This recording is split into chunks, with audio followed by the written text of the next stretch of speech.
Here's your story rewritten into easy-to-speak English, keeping it smooth, natural, and emotional while staying true to the original. "Take that, you mare," my husband shouted as he threw boiling water in my face when I refused to hand over my salary card with 20 million on it. But after that, my dear husband got a surprise he never expected.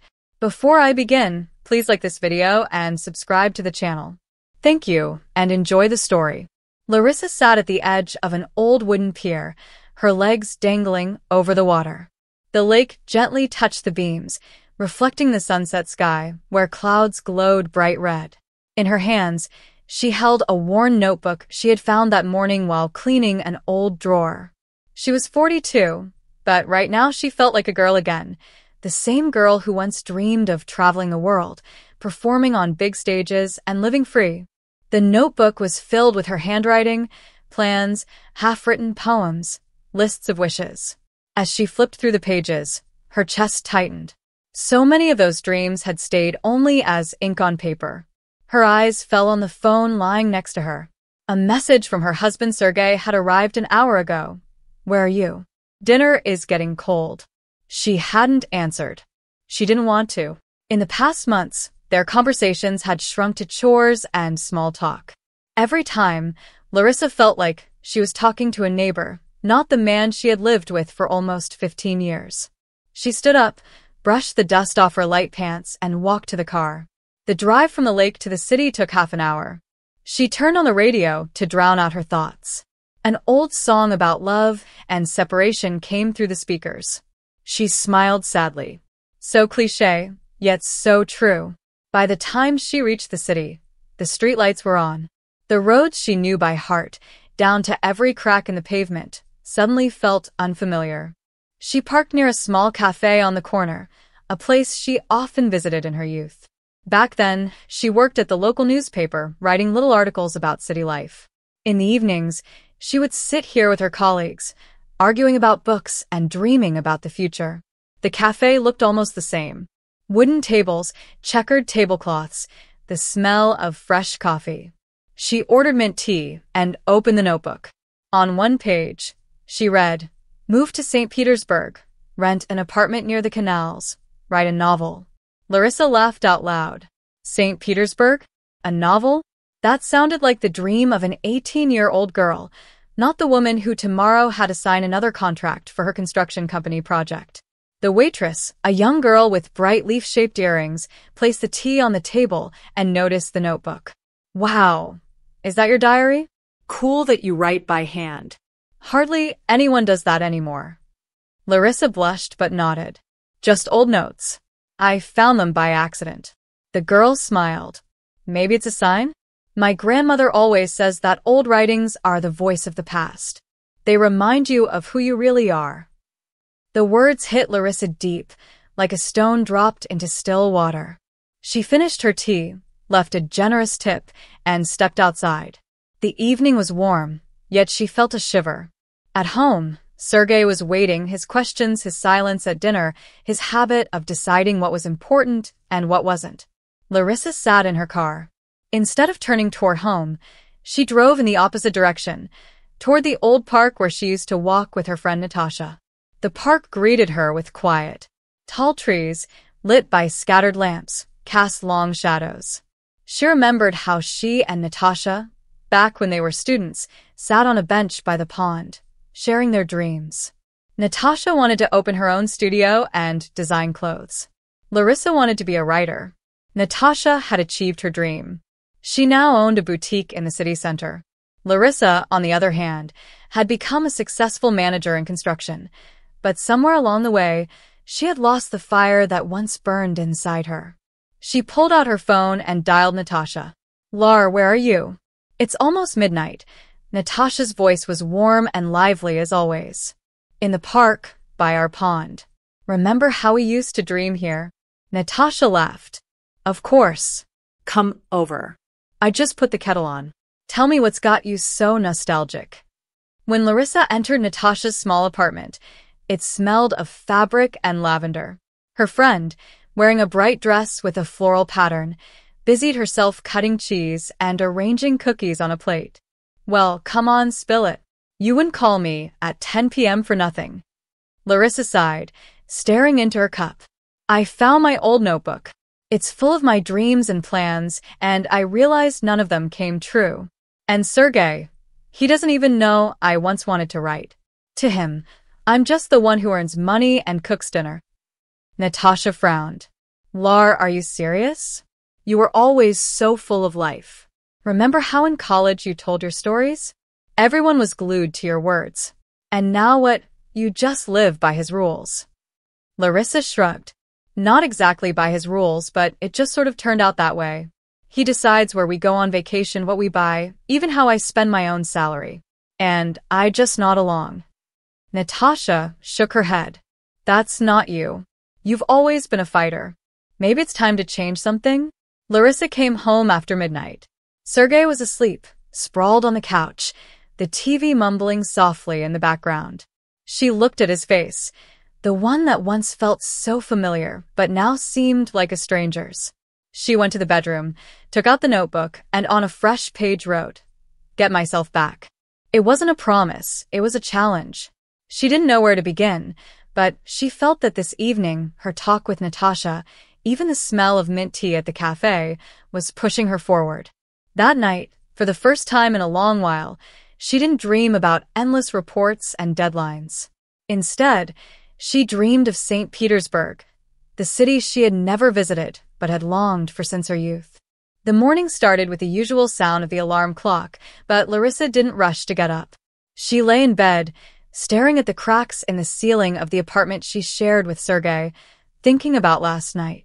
The notebook lay on her nightstand, reminding her that her new resolve wasn't just a passing thought.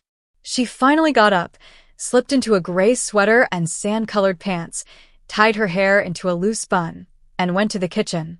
Sergey had already left for work.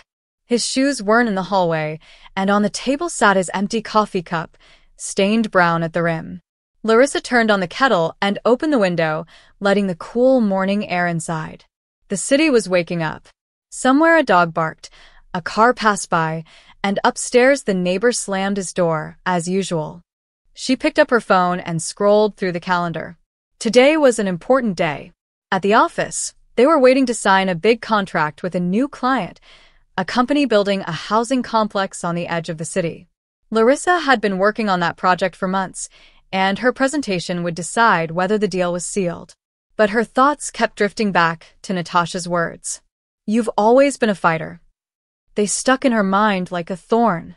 Larisa opened her notebook and wrote, Today, speak with confidence. Don't agree to compromises. She wasn't sure if those words applied to work or to life in general, but she knew they mattered. At the office, it was noisy. Colleagues chatted about last night's football match. Someone laughed loudly at a joke, and the secretary, Lena, rushed around with a stack of papers. Larisa went into her office. Small but cozy, with a view of the central square. On the desk lay the folder with the project she had prepared for the client. She flipped through the pages of numbers and blueprints, but her thoughts slipped back to the notebook.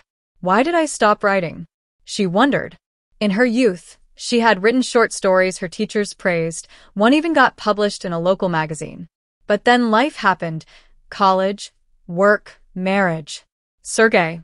She pushed the folder aside and pulled the notebook out of her bag. On one of the pages was a poem she had written about 20 years ago. She read the first lines and smiled. Could it really have been her? The words were alive, full of a fire she hadn't felt in years. The meeting with the client went even better than Larisa expected. She spoke clearly and confidently, not letting anyone interrupt her, not even her boss, Oleg Viktorovich, who usually did. The client, an older man with thick eyebrows who tapped his pen on the table, seemed pleased. You know your stuff, Larisa Andreevna, he said, signing the contract. Oleg Viktorovich, usually stingy with praise, nodded with a rare smile. Well done, Larisa. This is your triumph. Larisa left the meeting feeling warm and proud inside. This wasn't just a contract, it was proof that she could still take control. After work, she decided to stop by a bookstore. She hadn't been in years. Sergey thought books took up too much space. Why spend money on paper when everything's online? he always said. The store was almost empty. An elderly woman leafed through a cookbook in the corner, and behind the counter stood a girl with a short haircut and a bird tattoo on her wrist. Larisa wandered between the shelves, breathing in the smell of paper and ink. She stopped at the modern novel section and picked up a book with a bright cover. On the back, the story was about a woman who found herself after losing everything. Larisa smiled. Cliché, maybe, but something about it grabbed her. She bought the book and couldn't resist reading it right there on the street as she walked to her car. At the parking lot, a surprise waited. A man in a worn jacket, with long hair tied in a ponytail, stood next to her car. He held a piece of paper and looked nervous. "Excuse me, is this your car?" he asked, pointing to her gray sedan. Larisa nodded, cautious. "I accidentally scratched your fender. Here's my contact info. Let's sort this out calmly." She checked the car and saw a small, almost invisible scratch. The man, introducing himself as Igor, looked genuinely sorry. He explained that he worked as a courier, was rushing with a delivery, and hadn't noticed her car while parking. Instead of feeling angry, Larisa felt a strange sense of relief. "It's okay," she said. "Let's just exchange numbers. I'll think about what to do." Igor smiled gratefully and handed her a piece of paper with his number and name, Igor Kovalev. At home, Sergey was in a surprisingly good mood, which was rare. He sat at the kitchen table with a beer, talking about his day at the construction site. "Everything went smoothly today. Even the team didn't mess up, can you believe it?" Larisa nodded, but her thoughts were elsewhere. On the scratch, the book, and how strange everything felt lately. Sergey noticed her silence and frowned. "What's wrong?" "Out wandering again after work." For the first time in a long while, Larisa spoke sharply. "I was at the bookstore. And yes, Sergey, it's my time. I can do what I want." He fell silent, clearly not expecting that, and quickly changed the subject. The next day, Larisa decided to call Igor. She didn't plan to demand money for the scratch. It was minor, and insurance would cover it anyway. But something about this random encounter intrigued her. Igor suggested meeting at a small cafe to sort things out in person. Larisa agreed, though she didn't know why. The cafe turned out to be cozy, with wooden chairs and windows looking onto a busy street. Igor arrived a little early and had already ordered an espresso.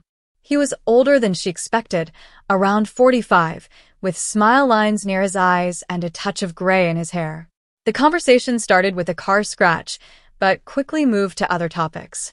Igor told her he used to be a history teacher, but after layoffs at the school, he became a courier to support his family. Then, sadly, he added his family had fallen apart. "But I don't regret it.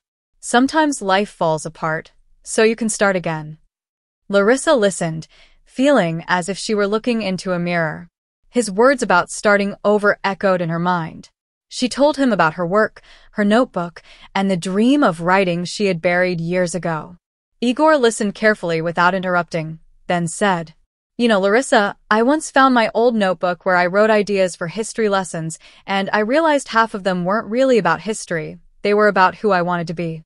Maybe your notebook isn't just memories, it's a map." Larisa laughed. "A map? "To where?" He shrugged. "Wherever you want to go. The important thing is to start walking." That conversation became a turning point for Larisa, but not in the way she expected. The next day, she signed up for an online writing course she found on the internet. The course, led by a woman named Elena, promised to help every student find their voice. Larisa paid for it, without telling Sergey, and for the first time in years, she felt like she was doing something just for herself. Then a letter arrived from Elena. The course started in a week, but to participate, she had to submit a short story. Larisa panicked. She hadn't written anything besides reports for over 10 years. But instead of giving up, she opened her laptop and began typing. Her story was simple, about a woman who finds an old photograph and goes on a journey to discover who she once was. A few days later, Larisa got a reply from Elena. "Your story is the start of something big. You have a voice, Larisa. Don't be afraid to use it." Larisa read the message again and again, feeling something new, almost forgotten, growing inside her. But at home, nothing had changed.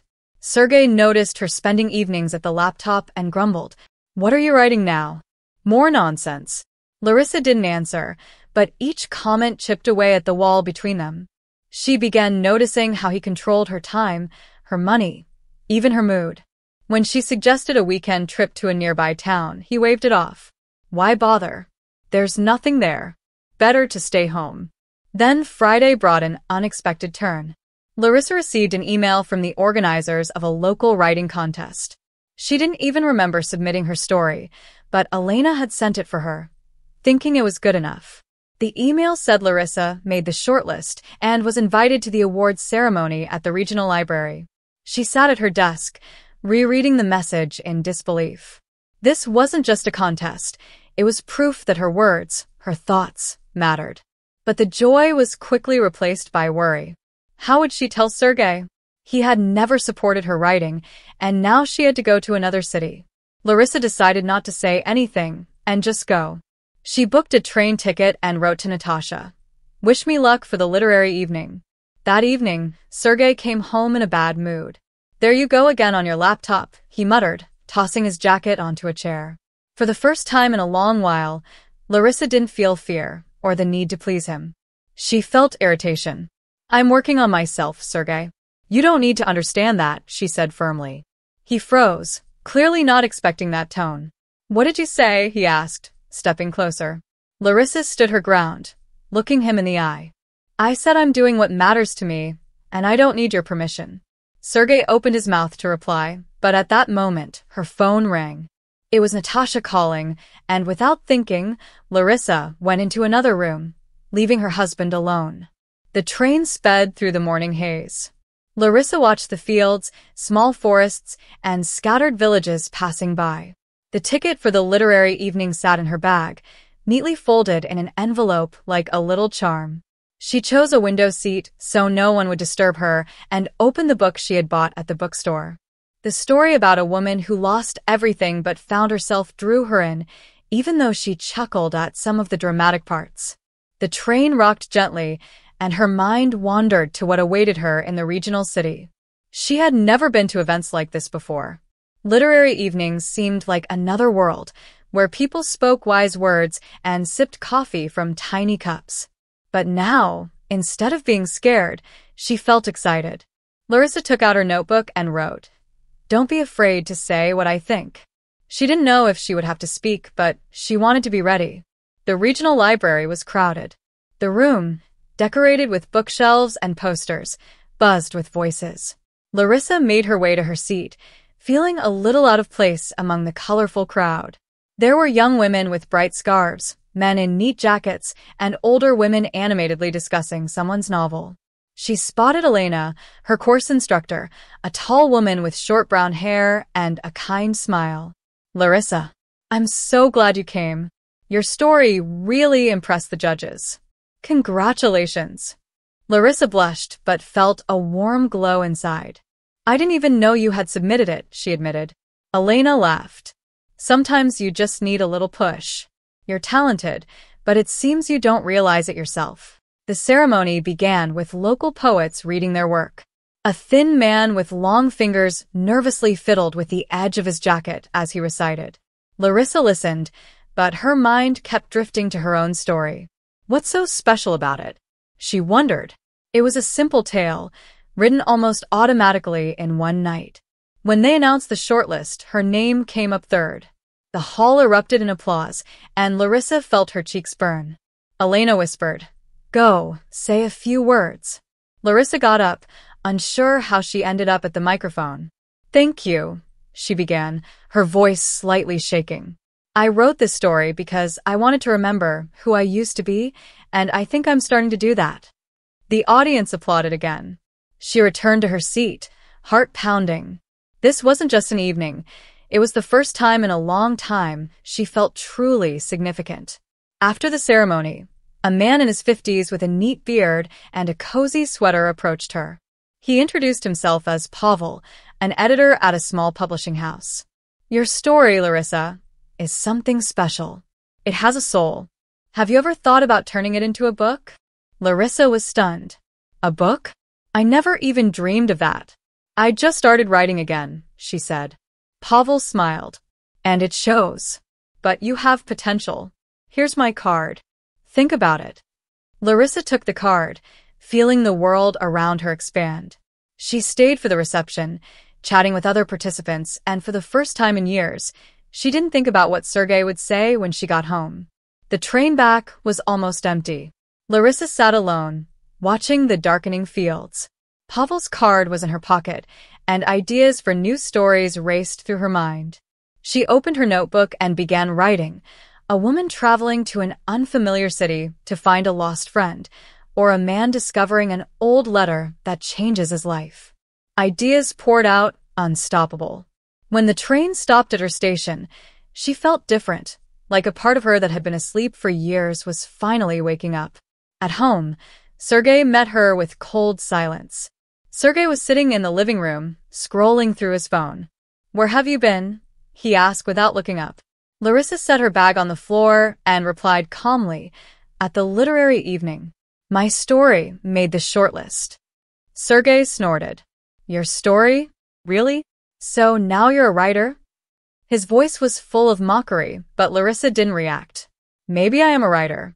And what's it to you?" He looked up, clearly surprised by her tone. "What are you talking about? I've been at work all day, and you're out wandering around instead of being home." Larisa looked at him and, for the first time, noticed how small and petty he seemed in his anger. "I don't have to report to you, Sergey. This is my life," she said and walked into the bedroom. The next day, Larisa decided to meet Natasha to talk about the trip. Her friend was in her boutique, surrounded by rolls of fabric and dress sketches. "Lar, you're glowing," Natasha exclaimed as soon as she saw her. "What happened? Tell me." Larisa told her about the evening, about talking with Pavel, and the business card she still hadn't dared to use. Natasha's eyes widened. "You're joking. A publisher? Larisa, this is your chance. Call him right now." Larisa laughed. "I'm not ready yet." But Natasha was firm. "You are ready. You're just scared. Call him." On impulse, Larisa dialed Pavel's number. He answered almost immediately, and they set up a meeting for the next week to discuss a possible collaboration. Larisa hung up, feeling her heart race. This wasn't just a call, it was a step into the unknown. That evening, she decided to take a walk around the city. The streets were busy. Teenagers rode bikes, elderly couples walked hand in hand, and music floated from open cafe windows. She wandered into a small park where she used to sit with a book. On a bench, she noticed a familiar figure, Igor, the courier who had scratched her car. He was reading a newspaper with a grocery bag beside him. "Igor," she called. He looked up and smiled. "Larisa." "Well, what a surprise." They started talking. Igor said he sometimes came to the park to think. "It's like a little island of peace." "What are you doing here?" Larisa told him about her trip, the contest, and her meeting with the publisher. Igor listened carefully and then said, "You know, I once dreamed of something else too. I wanted to write a book about the history of small towns, but life went another way." Larisa nodded. "Maybe it's not too late." He smiled. "Maybe not." That conversation gave Larisa a new idea. She decided her next story would be about people who find the strength to start over, no matter their age or circumstances. Back home, she opened her laptop and began writing, losing track of time. Sergey came into the room. "Back to your writing again? You should be making dinner instead."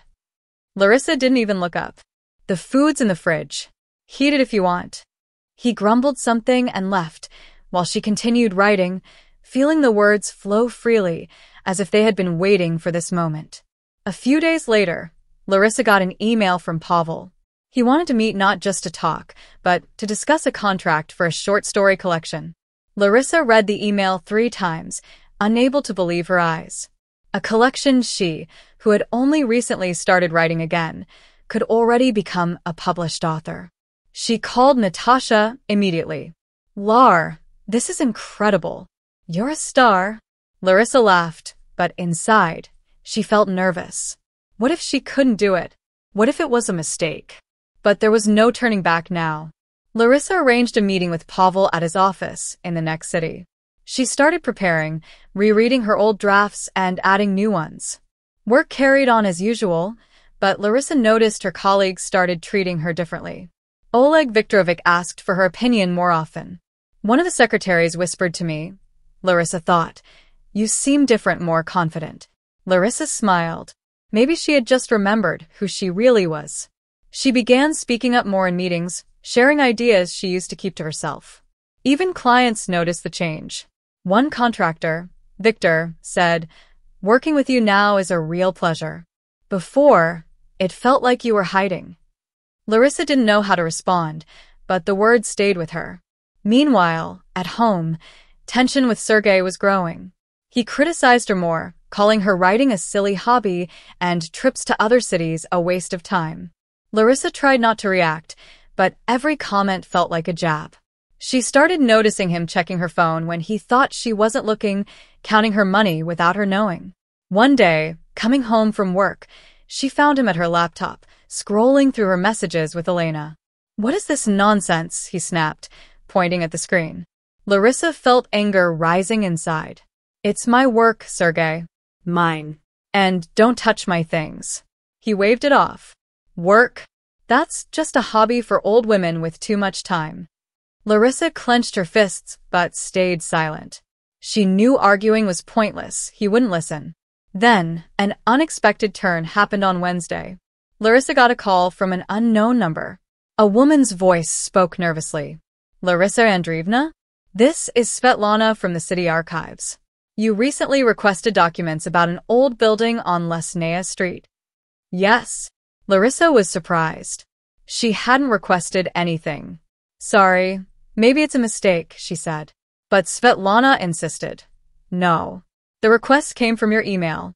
We found something interesting. Can I send you copies?" Larisa agreed, still confused. An hour later, she received scans of documents, old blueprints of the building her company planned to restore. Among them was a handwritten letter from the 1940s. A woman named Maria wrote about her life in that building, dreams she gave up for family, and a secret hidden in one of the walls. Larisa read it, feeling chills. It felt like a sign, a story similar to hers, but from another time. She decided to use it in her next story, but first wanted to know more. She called the archives and arranged to meet Svetlana. Svetlana was about 60, with bright eyes and a passion for history. "This building is a real mystery," she said. "Many families lived here, and they say one of the walls still hides a secret." Larisa felt her curiosity spike. She decided to go to Lesnaya Street to see the building for herself. That evening, standing in front of the old two-story building with peeling plaster, Larisa felt a strange excitement. The house looked abandoned, but there was light flickering in an upstairs window. She knocked, but no one answered.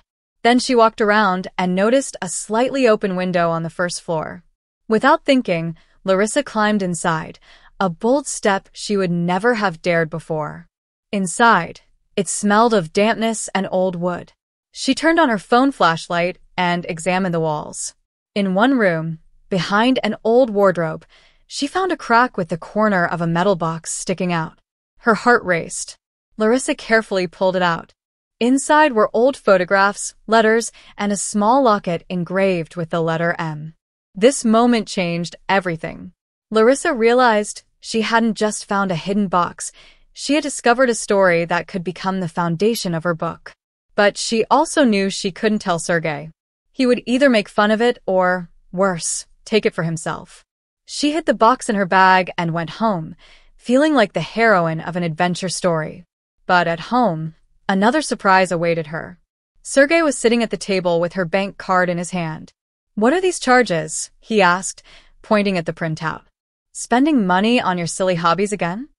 Something inside Larisa snapped. She didn't want to explain, defend herself, or stay quiet anymore. "These are my money, Sergey," she said coldly. "I spend them however I want."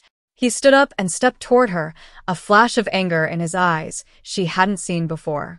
"You're getting out of line," he growled. But Larisa didn't back down. She knew this conversation might be the beginning of the end.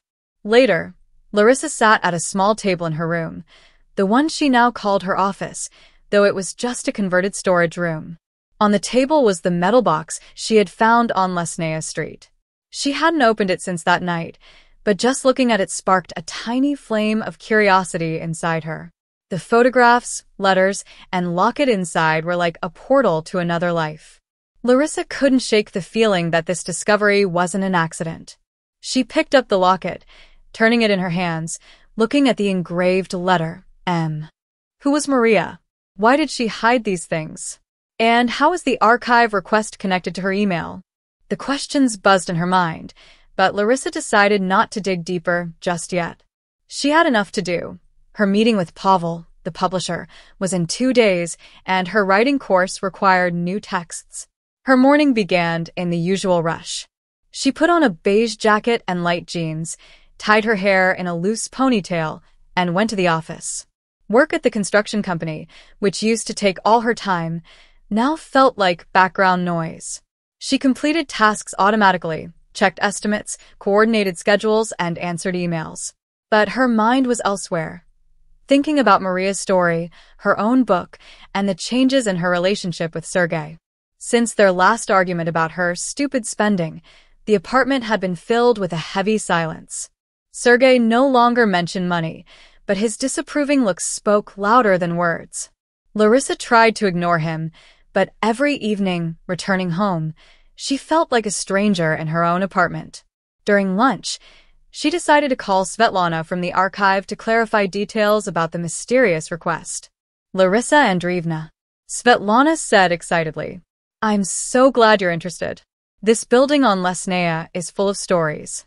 I found more documents. Do you want me to send them? Larisa agreed. Half an hour later, she received scans, blueprints, tenant records, and even an old restoration plan that was never carried out.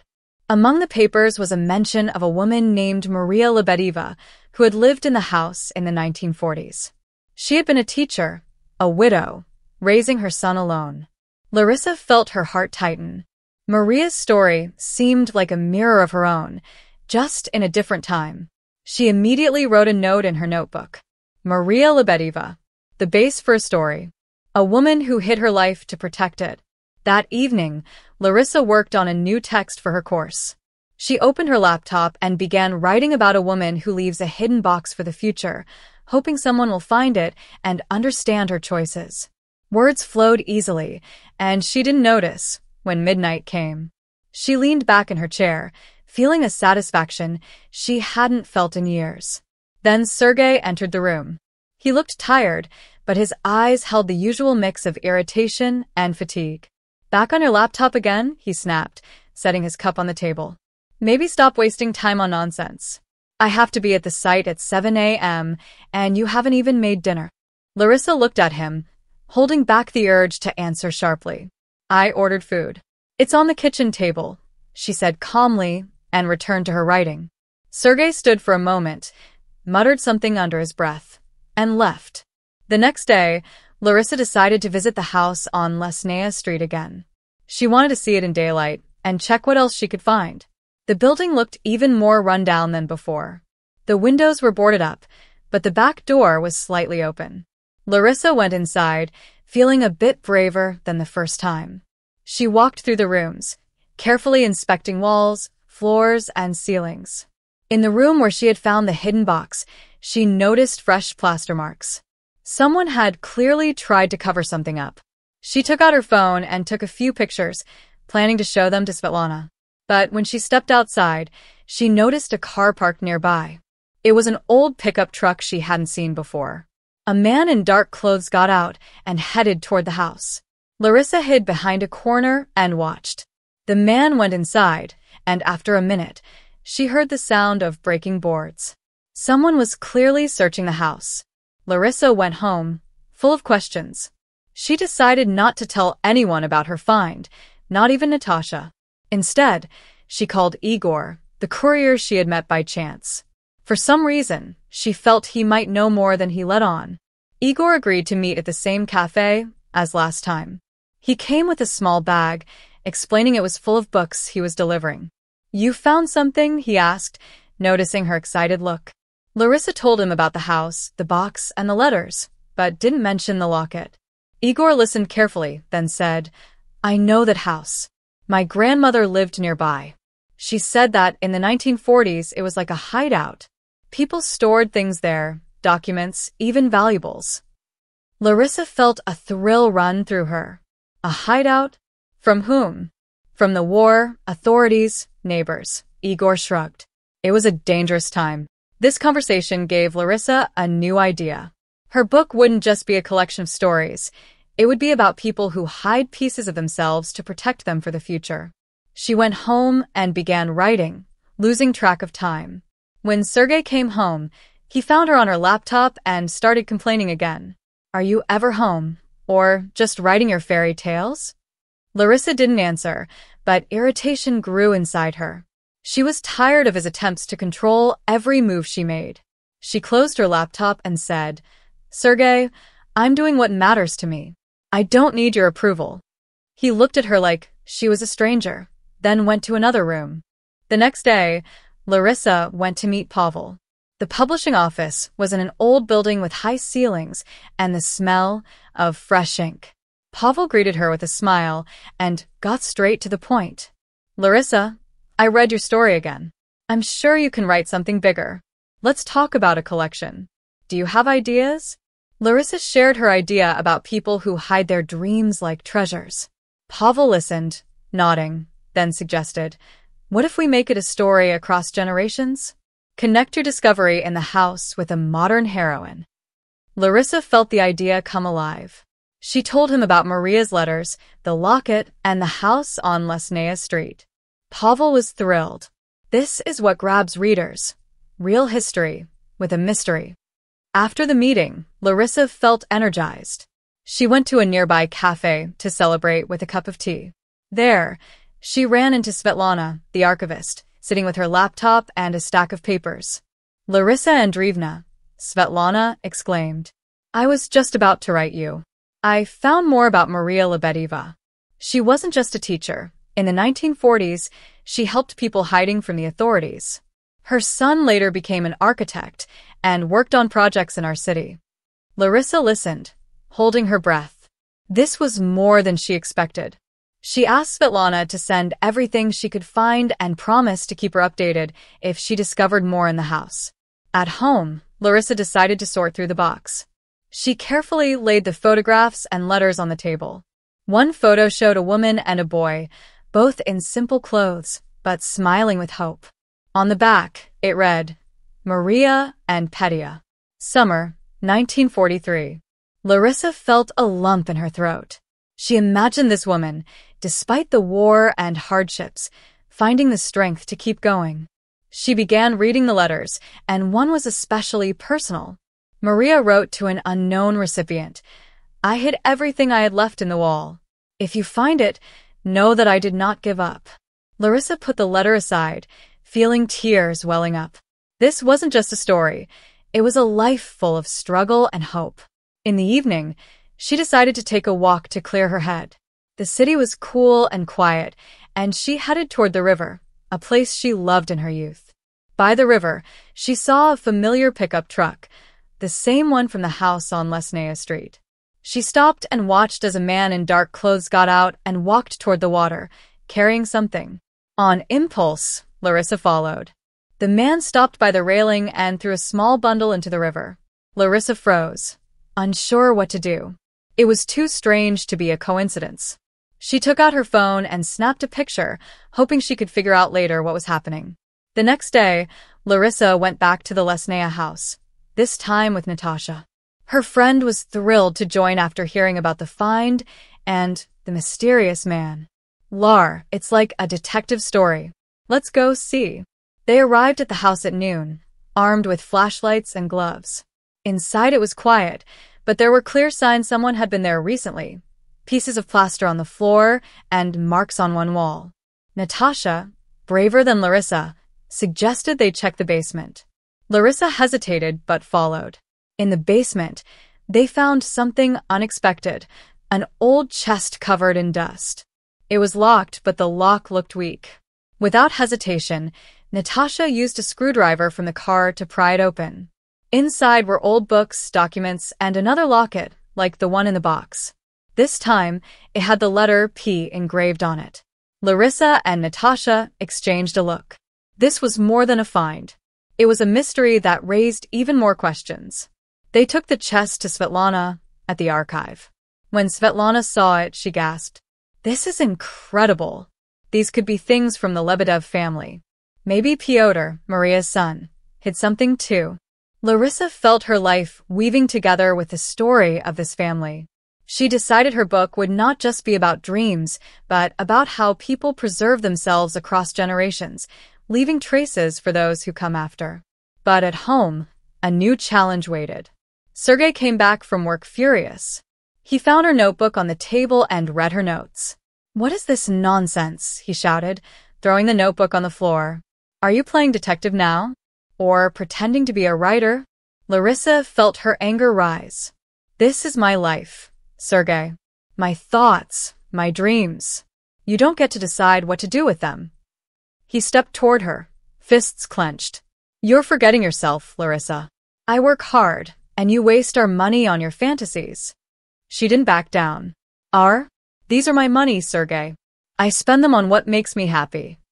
He fell silent, but in his eyes was something new, not just anger, but fear of losing control. The next day brought an unexpected twist. Larisa received a message from an unknown sender. "Leave the house on Lesnaya alone. You don't know what you're getting into." Larisa read it again, feeling a chill down her spine. Someone knew about her find, about her visits. She called Svetlana immediately, but even she was puzzled. "Larisa, this is strange. Maybe someone local. There have always been rumors around that house." Larisa decided not to panic, but she took precautions. She photographed the message and sent it to Igor. He replied quickly, "This isn't a joke. Meet me tomorrow. I know something." Larisa went to bed, but couldn't sleep. She felt she was in the middle of something bigger than just a story about the past. It scared her, but also pushed her forward. The next morning, gray skies and light rain tapped against the windows, reminding her that calm was gone. She sat at the kitchen table, sipping her cold tea, rereading the message on her phone. "Leave the house on Lesnaya alone. You don't know what you're getting into." The words felt like a warning from an old movie, but she couldn't shake the feeling that there was truth behind them. She looked at the metal box on the shelf and the chest she and Natasha had brought from the basement. These finds pulled her into the past, but now a shadow of threat was added. Larisa wrote in her notebook, "Find out who knows about the house. Be careful." She wasn't going to back down, but she knew she had to act smarter. Sergey left for work early, muttering that he'd be at the construction site all day. His cold tone no longer bothered her like before. She had gotten used to his displeasure, which now seemed petty compared to what filled her thoughts. She put on a warm nut-colored sweater and gray pants, grabbed an umbrella, and went to the cafe where she was meeting Igor. The rain was getting heavier, turning the city streets into a gray haze, where cars and people looked like ghosts. The cafe was almost empty. Only an older couple sat at a table in the back, talking quietly. Igor was already there, holding a cup of black coffee. His face was more serious than usual, and he studied Larisa carefully as she sat down. "Did you get the letter?" he asked without any small talk. Larisa nodded and showed him the screenshot. Igor frowned as he read it. "I didn't want to scare you, but that house, it's not just an old building. My grandmother said that in the 1940s it wasn't only a hiding place for things, but also for important documents, letters, even money. Some people said one of the residents was connected to an underground group. I don't know if it's true, but that's what people whispered." Larisa felt a tight knot in her chest. "And you think someone still watches that house?" Igor shrugged. "Maybe. Or maybe someone knows you found the box and wants you to stop. I also saw that pickup at the house. It's not a coincidence. I know the owner. His name is Stas. He works at a local construction company." Larisa wrote the name in her notebook, trying not to show she was nervous. "Why are you telling me this?" she asked, looking into his eyes. Igor smiled, but it was a sad smile. because I've dug into the past myself and know how it pulls you in.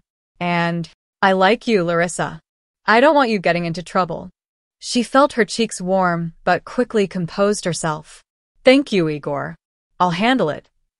They talked for another half hour, and Igor offered to help if she decided to investigate further.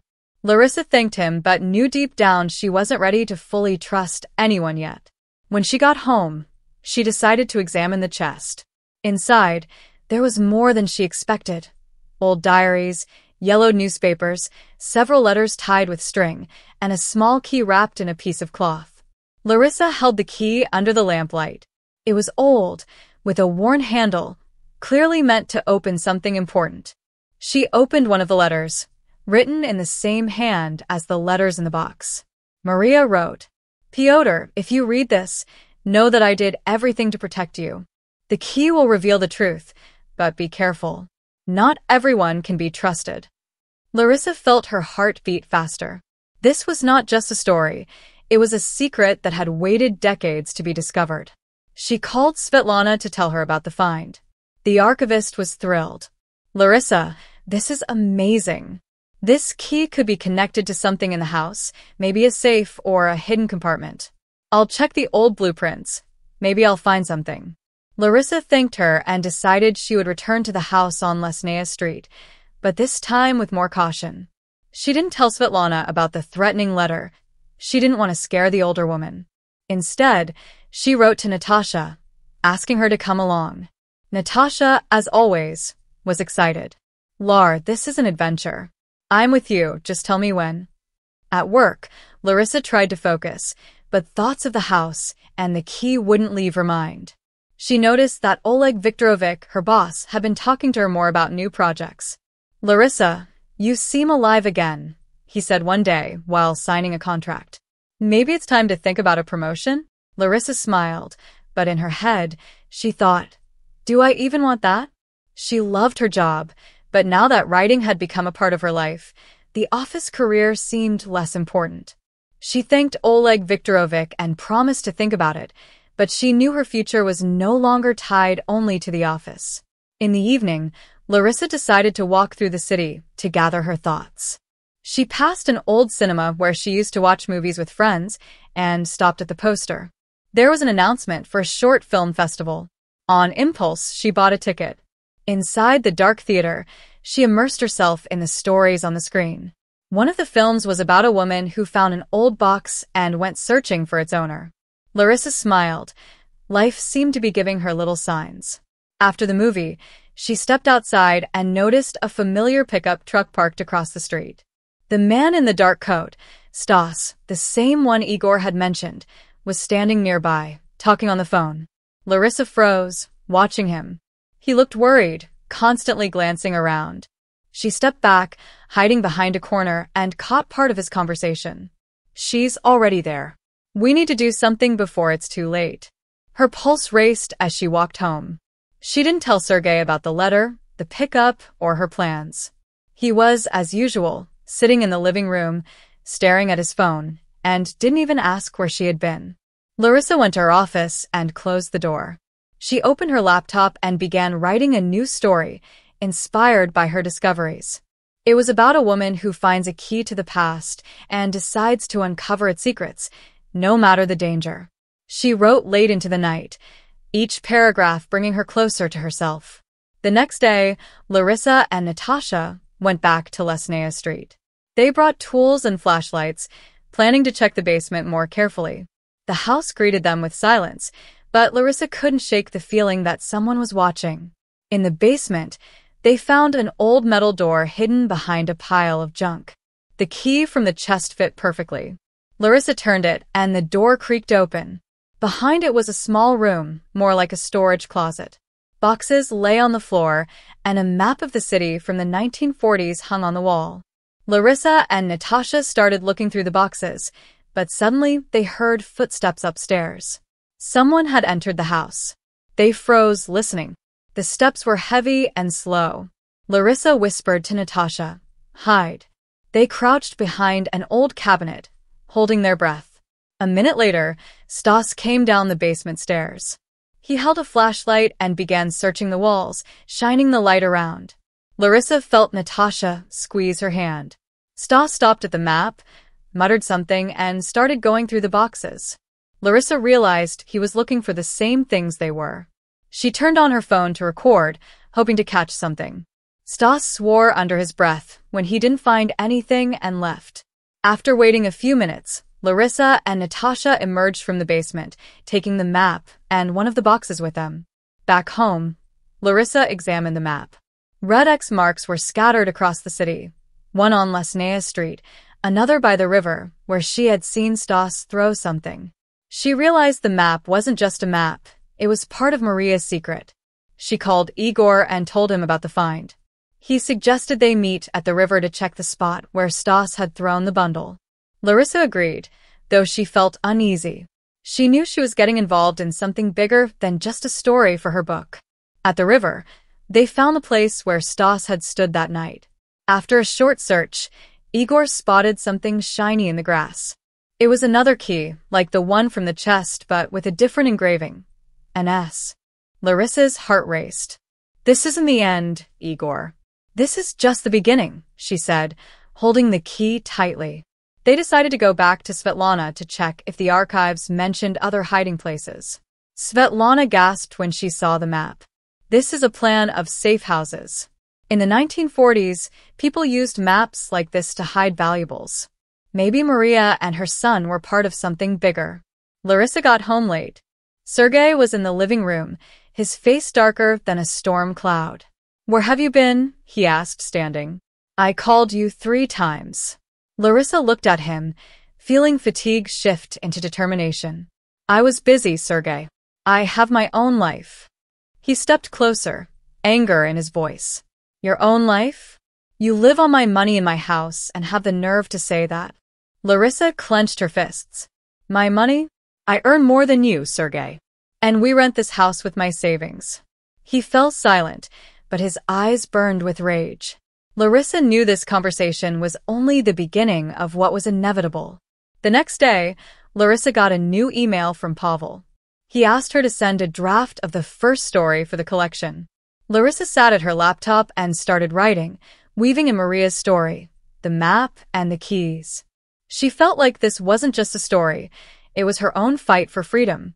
But at home, the tension with Sergey was growing. He started checking her bag, asking questions about everything she did, and even tried to forbid her from going to Lesnaya Street. Larisa didn't give in, but every evening she felt the wall between them growing higher. On Friday, an unexpected turn came when Larisa got a call from Svetlana. "Larisa, I found something in the archives. It's about Stas. His grandfather was connected to the Lebedev family. He worked in the same house in the 1940s and seems to have known about the hiding places." Larisa froze, trying to process the news. Stas wasn't just a random man. He was part of the story. But why was he following her? What was he looking for? She decided to meet him, but not alone. She asked Igor and Natasha to go with her. They found Stas by his pickup truck near the house on Lesnaya Street. Larisa stepped forward, trying to stay calm. "Stas, I know what you're looking for. Let's talk."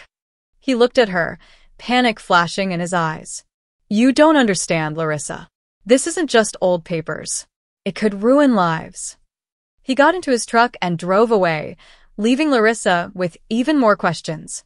She realized Maria's secret wasn't just history, it was still dangerous. Larisa stood on the balcony, looking at the city covered in morning fog. The rain had stopped, but the air was damp. She wrapped herself tighter in her warm persimmon-colored cardigan and held a cup of herbal tea. The smell was calming, but it couldn't stop her mind from racing. Stas's words, "It could ruin lives," echoed in her head. What did he mean?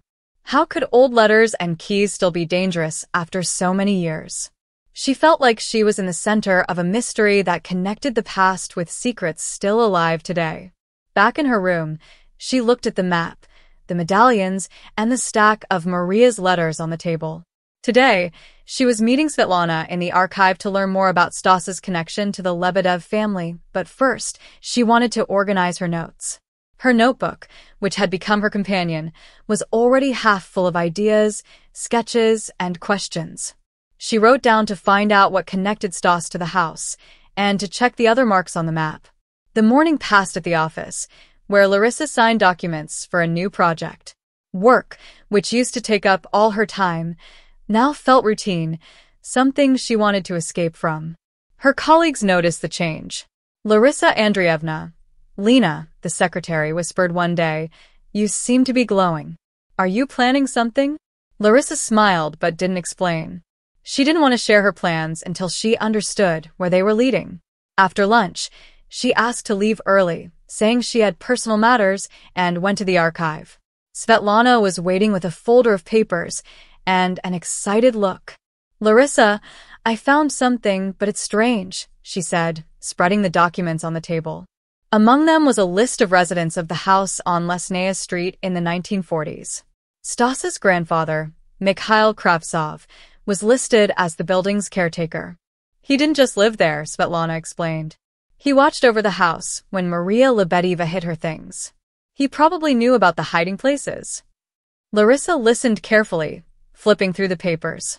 One document was a letter from Mikhail to an unknown recipient, mentioning valuables hidden for the future. Her heart started beating faster. "Svetlana, what if Stas is looking for the same thing I am? But why?" Svetlana shrugged. "Maybe he knows more than he says, or maybe someone else is interested in those hiding places." Larisa asked for copies of the documents and promised to be careful. She left the archive, feeling the mystery getting more complicated. On the street, she noticed the same pickup truck parked in the alley. Stas was sitting inside, looking at his phone. Larisa pretended not to notice him, but her heart skipped a beat. She walked faster, got into her car, and decided it was time to act more boldly. That evening, Larisa met Natasha at her boutique. Her friend, as always, was full of energy, spreading out new fabrics on the table. "Lar, you're like Sherlock Holmes," she laughed after hearing the story about Stas and the archives. "Let's go to the river and check that mark on the map." Larisa agreed, though she felt a growing worry inside. They took the map, the keys, and the medallions, deciding it was time to uncover at least one part of the mystery. By the river, everything was quiet. Only the wind rustled through the reeds. The mark on the map pointed to an old bridge, half collapsed but still standing. Larisa and Natasha walked around it, carefully checking the stones and metal beams. Natasha noticed a crack in one of the supports, and something shiny caught her eye. Larisa shone her flashlight and gasped. There was another key, tied to a small piece of wire. It had the letter L engraved on it. They took the key and returned to the car, talking about what to do next. "This is like treasure hunting," Natasha said excitedly. "Maybe there's a whole treasure there." Larisa shook her head. "I don't think it's about money. It's personal." Maria wasn't hiding gold. She was hiding her story. They decided to take the key to Svetlana, but on the way, Larisa got a message from Igor. "Be careful. Stas has been asking people about me. He knows we've been in contact." A chill ran down Larisa's spine. She showed the message to Natasha, who frowned. "Lar, this is serious. Maybe you should tell someone? Like the police?" Larisa shook her head. "Not yet. I want to understand what he's looking for first." At home, Larisa hid the new key in the box with the other finds. Sergey was in the kitchen, heating dinner. He glanced at her, full of annoyance. "You've been out again. When will this stop?" Larisa felt irritation rise inside her. "When I want, Sergey. This is my life." He snorted. "Your life? You live on my money, Larisa. Don't forget that." She pressed her lips together, but didn't answer. Instead, she went to her office and closed the door. In the quiet, she opened her laptop and started writing. Her new story was about a woman who finds a key from the past and discovers that it unlocks not just secrets, but her own strength. She wrote until dawn, each paragraph a step toward freedom. The next day, Larisa went to meet Pavel. The publisher welcomed her in his office, filled with the smell of paper and fresh coffee. He was excited. "Larisa, I read your new story. It's amazing. A story about secrets, the past, it grabs people. Let's turn this into a book. I'm ready to offer a contract. Larisa felt a spark inside her. She told him about the new finds, the map and the keys, but didn't mention Stas or the threat. Pavel's eyes widened. This is a ready-made plot. You can mix real events with fiction. Readers will love it. Larisa nodded, but in her mind, she thought, what if this isn't fiction? After the meeting, she went to a nearby cafe to think. There she ran into Elena, who runs a writing course. Elena was sitting with a laptop, editing someone's text. Larisa, she smiled. How are you? I heard you made the shortlist in the contest. That's a big step. Larisa told her about the contract, the fines, and her desire to keep writing. Elena listened carefully, then said, You know, you remind me of my aunt. She spent her whole life searching for herself until she started writing. And it changed everything. Larisa smiled, feeling Elena's words give her confidence. Back at home, Larisa decided to study the map more closely. She noticed that one mark pointed to an old warehouse on the edge of the city. She called Igor, and he agreed to go with her. The warehouse was abandoned, with rusty gates and broken windows. They went inside, lighting their way with flashlights. In the corner, Larisa found an old metal box locked with a padlock. The key with the letter L fit perfectly. Inside were letters, photographs, and a small diary signed by Pyotr Lebedev. Larisa opened it and started reading. Pyotr wrote about his mother, Maria, and how she had risked everything, hiding documents for people who were running from the authorities. He also mentioned Mikhail Kravtsov, Stas's grandfather, who seemed to have helped Maria, but later betrayed her and took some of the hidden valuables. A chill ran through Larisa. If Stas knew this, his search wasn't just curiosity. She photographed the diary and hid the box in her bag. Igor noticed her tension and asked, Larisa, are you sure you want to keep digging? This could be dangerous. She nodded. I have to. This isn't just about Maria, it's about me. They returned to the city, and Larisa gave the find to Svetlana, asking her to keep it safe in the archive. Svetlana listened, then shook her head. You're really coming alive, Larisa. But be careful. If Stas is involved, he might not be alone. At home, Larisa found Sergey doing something strange. He was sitting in the living room, going through old bills and receipts. What's this? She asked, noticing bank statements with her account details. I'm checking where the money goes. You spend too much, Larisa, he said, looking up. Anger surged through her. It's my money, Sergey. I earn it, and I decide how to spend it. He stood up and stepped closer. Don't forget, I'm the head of the family. I decide what's right. Larisa looked at him, feeling something inside break. You're not the head, Sergey. You just want to control everything. But I won't let you anymore. The next day, Larisa decided to check the last mark on the map, an old chapel on the edge of town. She went alone, determined to act independently. The chapel was abandoned, but inside, she found a hidden compartment under the floor. There was another small box containing letters and an old ring engraved with the letter L. Larisa realized this was the final piece of the puzzle. She took the box and started heading to Svetlana to sort everything out. But on the way, she noticed a familiar pickup following her. Stas was keeping his distance, but still tailing her. Larisa turned down a side street, but he followed. She stopped at a gas station and called Igor. I'm in trouble, she said, trying to keep calm. Igor arrived in 15 minutes. Together, they decided to take the box to the archive. When Svetlana saw the new find, she was stunned. Larisa, this is incredible. These letters could completely change what we know about the city in the 1940s. But why is Stas so obsessed with this? Larisa shared her suspicion that Stas might be looking for something valuable, possibly stolen by his grandfather. Svetlana nodded. I'll check the archives for anything about the Kravtsovs. But you need to be even more careful. Larisa agreed, knowing deep down she wouldn't stop. At home, Sergey confronted her with a new ultimatum. Larisa, enough of these games. Either you stop your crazy searches, or I'll take your map. We need the money for the car repair, and you're wasting it on nonsense. Larisa felt fury rise inside her. My map, my money. I won't let you decide for me. He stepped closer, his eyes filled with anger she had never seen before. You'll regret this, he hissed. But Larisa didn't back down. She knew this was a turning point. The next day brought an unexpected twist, a call from Pavel. Larisa, I found something interesting. One of our authors, a historian, knows about the Lebedev family. He says Maria didn't just hide letters, she had documents that could expose local officials from the 1940s. And it seems someone still doesn't want them to be found. Larisa froze. This explained why Stas had been so persistent. But who was behind him? She had arranged to meet the historian, but on her way home, she noticed the pickup truck following her again.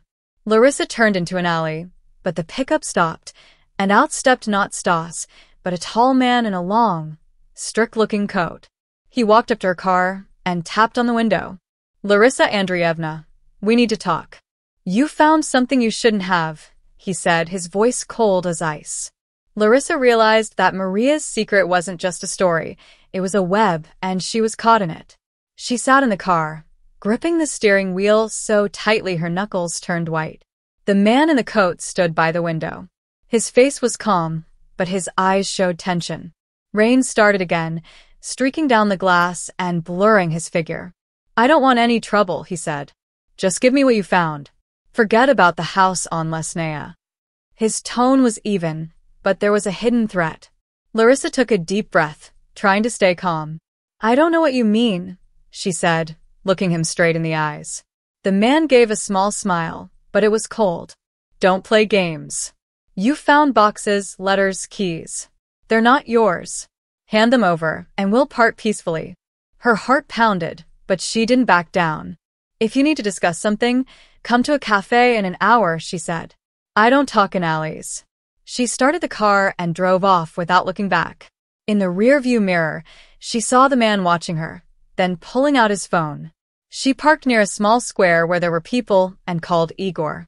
I need help, she said, quickly explaining the encounter. Come to my place.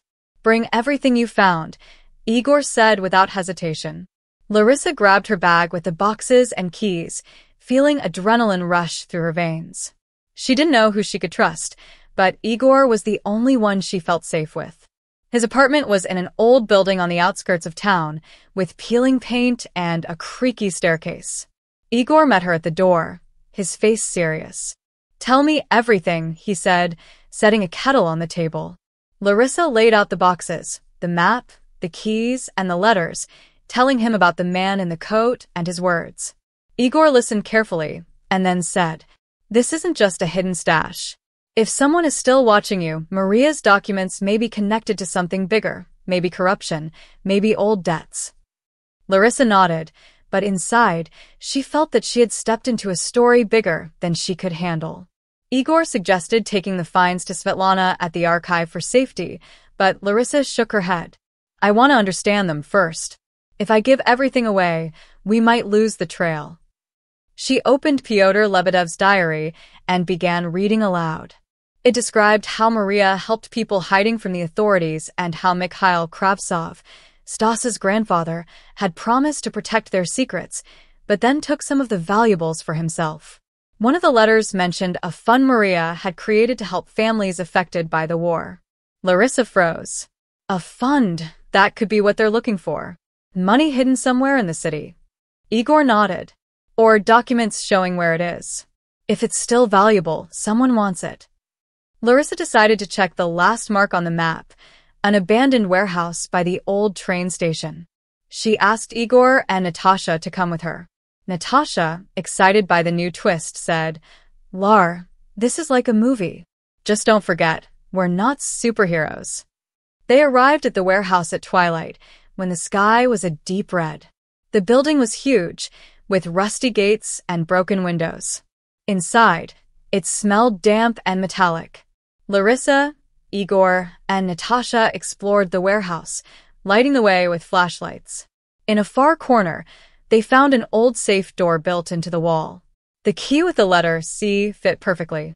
Behind the door was a small room, filled with boxes and old folders. Larisa opened one of the boxes and gasped. Inside were documents signed by Maria Lebedeva, with stamps and lists of names. These weren't just letters. They were records of the people Maria had helped and money she had hidden to support them. Larisa took photos of the documents, realizing they could be the key to solving the mystery. But just then, they heard a noise outside. Igor looked out the window and whispered, "That pickup, it's Stas." A chill ran through Larisa. They hid behind the boxes, listening. Stas entered the warehouse. His footsteps echoed in the empty space.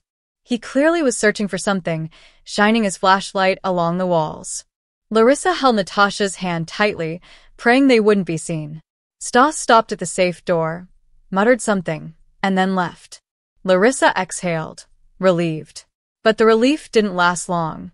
When they stepped out from hiding, they saw that one of the boxes was gone. Stas had taken something important. Larisa got home late that night, only to find Sergey waiting in the living room. His face was red with anger, and her paycheck card was on the table. "Where have you been?" he shouted. "And what's all this spending? You're wasting money on your nonsense again." Larisa felt the last thread of her patience snap. "These are my money, Sergey. Mine. And I won't let you control them." He jumped up and stepped toward her. "You've forgotten your place, Larisa." Then, suddenly, he grabbed the kettle of boiling water from the stove and shouted, "Take this." He splashed the water toward her. Instinctively, Larisa jumped back. The water spilled on the floor, and without thinking, she grabbed the kettle from him and poured the rest onto his shirt. Sergey screamed in surprise, cursed, and ran out of the apartment, slamming the door. Larisa stood there, trembling from adrenaline but feeling she had done something important. The next day, she filed for divorce. The decision wasn't sudden. It had been building for months, but that evening had been the final straw. She called Natasha and told her everything. "Lar, you did the right thing. He never deserved you," her friend said. Larisa felt relief, but also sadness. She had once loved Sergey, but now she saw he wasn't who he pretended to be. He wanted control, not partnership. She packed her things, leaving his clothes and favorite TV behind, and moved in with Natasha for a few weeks until she could find a new apartment. But the mystery of the house on Lesnaya still haunted her. Larisa met with the historian Pavlo had recommended. His name was Grigory, an older man with a thick beard and the habit of adjusting his glasses. He explained that Maria's documents might be connected to an underground fund that helped families affected by the war. But there are rumors, he added, that some of the money was stolen by Mikhail Kravtsov. Perhaps his descendants, like Stas, are looking for it. Larisa told him about the man in the coat, and Grigory frowned. It could be someone in local authority. Back in the 1940s, some officials worked with Kravtsov. If these documents surface, it could ruin their reputation. Larisa realized she was caught in something bigger than she had expected. She decided to give the documents to Svetlana so they could be preserved in the archive and be available to historians. But first, she made copies and sent them to Pavlo, suggesting he use them as the basis for a book. Pavlo was thrilled. "Larisa, this will be a bestseller. Real stories, secrets, intrigue, everything readers love." Larisa smiled, but inside, she felt bitterness. She had found herself, but lost her husband, her home, and her peace. Sergey never came back, and Larisa learned from acquaintances that he had moved to another city. The divorce went quickly, without arguments, as if he had grown tired of their marriage himself. Then, an unexpected turn happened. Larisa received a letter from an anonymous sender. Inside was a photo of her standing by the house on Lesnaya, taken weeks ago. On the back was written, "You made your choice. Now live with it." A chill ran down her spine. Someone had been watching her all along, and it wasn't Stas, nor the man in the coat. She called Igor, and he suggested going to the police, but Larisa refused. "I don't want this to become their problem." "It's mine," she said. Larisa decided to finish her book, to tell Maria and Pyotr's story, and let the world know the truth. But deep down, she knew someone was still watching her. Larisa sat in her new apartment in the city center. The windows looked out over the river, and she often watched the water, thinking about the past. She was alone, but didn't feel lonely. She had found herself through letters, keys, secrets, and her own words. Her book was almost finished, and Pavlo promised to publish it by spring. Larisa knew a new life awaited her, though a small sadness lingered in her heart. She understood that Sergey wasn't who he seemed, and it hurt, but it hadn't broken her. She had made it through. Now, standing on the edge of a new beginning, she was ready to move forward alone, but strong. Larisa sat at her desk in her apartment, looking out at the slow river and the first autumn leaves. Her laptop was open, showing the nearly finished draft of her book, inspired by Maria Lebedeva, her son Pyotr, and the secrets they had left behind. The book was more than a project. It was a way for Larisa to rethink her own life. She sipped her bergamot tea when the doorbell rang. Larisa jumped. She wasn't expecting anyone. It was Natasha, holding a box of pastries and a bottle of lemonade. "Lar, it's time to celebrate," her friend exclaimed as she burst into the apartment. "You're divorced, writing a book, living in a beautiful place. This is a win." Larisa smiled, but a shadow of worry stirred in her chest. The photo with the note, "You made your choice. Now live with it," still lay in her desk drawer, reminding her someone was watching her every move. Natasha didn't notice her distraction and started arranging the pastries on a plate. "So, tell me about the book," she said, sitting on the couch. "Has Pavlo called?" Larisa nodded. She told her that the publisher loved the last chapters and wanted a meeting with an editor to discuss details. But her thoughts were elsewhere. She pulled out the photo and showed it to Natasha. "This came a week ago. Someone knows I was at the house on Lesnaya. And it's not Stas." Natasha frowned, examining the picture carefully. "Lar, this is serious. Maybe you should go to the police?" Larisa shook her head. "Not yet. I want to figure it out myself." Natasha sighed, but didn't argue. "Okay, then let's at least try to find out who sent it. Any ideas?" Larisa thought. The man in the coat, Stas, the mysterious documents, they were all connected. But someone was still hidden in the shadows. The next day, Larisa decided to meet Grigory, the historian who had helped her with information about the Lebedevs. His office was in an old university building, smelling of books and wax floors. Grigory greeted her with a smile, but his eyes were watchful. "Larisa, I found something else," he said, spreading yellowed papers on the table. "These are records about Mikhail Kravtsov, Stas's grandfather. He didn't just steal part of the fund as we thought. He was linked to the local administration which covered for him, and it seems one of their descendants still wants this kept secret." Larisa felt a tightening in her chest. "You think it's connected to my letter?" she asked. Grigory nodded. "Possibly. If Maria's documents surface, it could damage powerful people's reputations. Be careful." Larisa left the university, feeling the world around her grow smaller. She decided to check one last thread, the old warehouse by the train station, where she and Igor had found the documents. Maybe something was still hidden there. She called Igor, and he agreed to go with her. "Larisa, are you sure?" he asked when they met by his car. "After that letter and the man in the coat, I'd stay hidden if I were you." Larisa smiled, but her eyes were determined. "I can't stop, Igor. This isn't just about Maria, it's about me." He nodded, and they drove to the warehouse. The building looked even darker than before. The wind blew scraps of paper across the ground, and the rusty gates creaked like they were complaining about the loneliness. Larisa and Igor entered, shining flashlights as they went. They checked the room with the safe door, but found nothing new. Larisa was about to leave when she noticed an old wooden panel in the corner, slightly loose from the wall. She pushed it with her fingers, and it moved, revealing a narrow passage. Behind it was a staircase leading down. "Igor, look," she whispered. They went down into a small basement, where a single metal box sat waiting. Larisa opened the box. Inside were more letters and a photograph of Maria with a young man.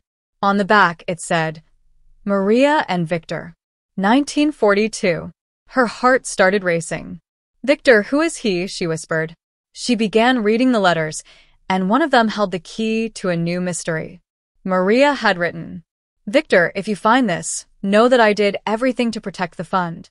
It is hidden where no one looks, in the heart of the city." Larisa exchanged a look with Igor. "The heart of the city, that could be anywhere," he said. But Larisa already knew where to go. On the map they had found in the house, there was a mark in the city center by an old fountain that had not worked in years. She decided to check it, but first, she wanted to take the finds to Svetlana. At the archive, Svetlana greeted them with excitement. "Larisa, I found something else," she said, showing an old logbook. Victor was Mikhail Kravtsov's brother. He had worked with Maria but disappeared. Maybe he knew about the fund. Larisa felt the puzzle pieces starting to fit together. Victor, Mikhail, Maria, they were all connected, and someone was still trying to hide it. She handed Svetlana the new box, asking her to keep it safe. "I'll check the fountain," Larisa said. "If there's something there, I'll find it." Svetlana shook her head. "You're like a character from a novel." "But Larisa, this isn't a game. Be careful." The next day, Larisa went to the fountain. It stood in the middle of a square, surrounded by old linden trees and benches where pensioners liked to sit. The fountain was dry and covered with moss, but Larisa noticed that one of the tiles at its base looked newer than the others. She waited until the square was empty and tried to lift the tile. It moved, revealing a small hidden compartment. Inside was another box, locked. Larisa took out the key marked with the letter M. It fit perfectly. Inside the box were documents confirming the fund's existence and a letter from Maria. "This is for those who come after. Let the truth live." Larisa photographed everything and hid the box in her bag. But when she returned to her car, she found a surprise. A man in a coat was standing by the hood, arms crossed. "Larisa Andreevna, you are stubborn," he said, his voice icy. "I asked you to stop." Fear tightened Larisa's throat, but she didn't back down. "I'm not giving you anything," she said. "This isn't yours." He stepped closer, but at that moment, Igor's car arrived. He got out holding his phone. "I've already called the police." "Leave while you can," he shouted. The man looked at him, then at Larisa, and left, muttering, "You'll regret this." Larisa and Igor took the box to Svetlana, who promised to pass the documents to a museum. Larisa decided her book would not just tell Maria's story, but also warn how the past can shape the present. Back home, she continued writing, feeling every line make her stronger. But a new challenge awaited. She received a letter from Sergey's lawyer, demanding half of her savings, claiming they were earned during the marriage. Larisa laughed. Her account had 20 million, money she had earned with overtime and difficult projects. She wasn't giving any of it up. Let him try, she thought, dialing her own lawyer. The next day, Larisa met Pavlo. He was thrilled with her new chapters and suggested organizing a book presentation at the local library. "Larisa, this will be an event," he said. "You're not just writing. You're telling a story that moves people." Larisa nodded, though her mind wandered to Sergey, the man in the coat, and Stas. She knew danger hadn't disappeared, but she was ready. She wrote to Natasha, "I can handle this, but if anything happens, you know where my manuscripts are." Natasha replied, "Lar, you're always a fighter. I'm with you." Then, an unexpected turn. Larisa received a call from an unknown number. A soft, firm female voice said, "Larisa Andreevna, I know about the fund and who is watching you. Meet me by the river tomorrow at noon." Larisa froze. It wasn't a threat, it was an offer. She agreed, asking Igor and Natasha to be nearby. The next day, by the river, a woman in her 60s, with neat hair and a strict coat, was waiting. She introduced herself as Elena Kravtsova, Mikhail's granddaughter. "I want to stop this," Elena said. "My father spent his life searching for the fund to make up for my grandfather's crime, but he died. Now Stas continues. He thinks he'll find money, but it's not about money. It's about the truth." Larisa listened, feeling the puzzle finally come together. Elena handed her father's diary, describing how Mikhail betrayed Maria by stealing part of the fund. "Publish this," Elena said. "Let everyone know." Larisa returned home, determined. She finished her book, including Elena's story and the truth about the fund. The presentation was held in a crowded library, with readers, journalists, Svetlana, and Grigory in attendance. Larisa spoke about Maria, her courage, and how the past can teach us strength. The audience applauded, and she felt warmth inside. She was alone, but not lonely. She had faced Sergey, the secrets, and herself. A small shadow of sadness remained, knowing people we love may not be who they seem. But Larisa also knew she was moving forward, and this path was hers alone. M.